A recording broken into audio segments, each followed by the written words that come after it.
Hi everyone. This is Emily Linsky, your embedded tutor, and I just wanted to start talking about this week's lecture material. It's already in the second week. The first week it was pretty straightforward, so I didn't feel like it wasn't necessary to post supplementary videos. But for this week, since we're going to be talking about culture and what culture is, I just wanted to kind of brainstorm some ideas. So I, before I took a version of this class, before I took cultural anthropology, I always thought that I didn't really have a culture.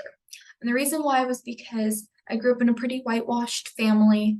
Um, you know, we didn't really do a whole lot. We kind of had a hodgepodge of different cultures mixed together to create that American culture. And as many of you already know, the American culture isn't really a culture. So it's just a whole bunch of people kind of appropriating things.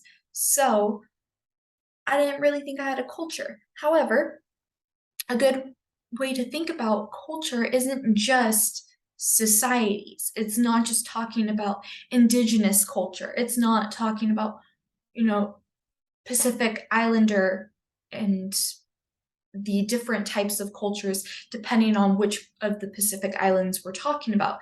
We're not, it's doesn't have to necessarily be the different African tribal nations and their respective cultures. It could be something as simple as the sport you play. When I was growing up, I played volleyball. So the volleyball culture is very different than, say, my older brother played baseball. So the volleyball culture was very different than the baseball culture. Right now, I am involved in martial arts. That is very different than how the volleyball culture was.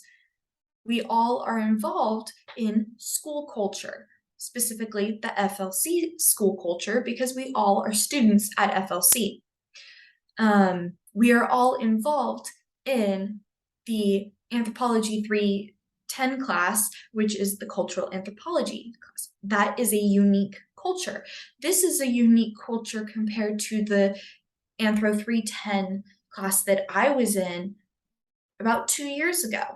So it's very simplistic. It doesn't need to be something broad. It could be something super small like that. It could be any type of hobby you enjoy. I am a really big reader. I'm an avid reader.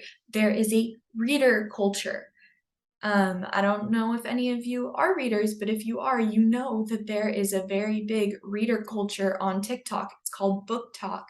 That is a big thing. And I probably just totally called myself out for being a nerd. There's a nerd culture. There's a lot of different cultures that we could talk about, and it doesn't just have to be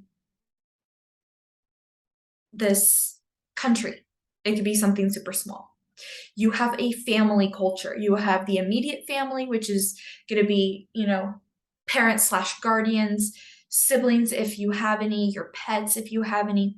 That is one culture. You have the extended family culture. That's when you reach into, grandparents and great grandparents and aunts and uncles and so forth. So there are different types of cultures, and I just wanted to get you guys thinking about that because it's not just this huge global thing. It's something very small as well. Okay, so I am once again your embedded tutor, and have a great week.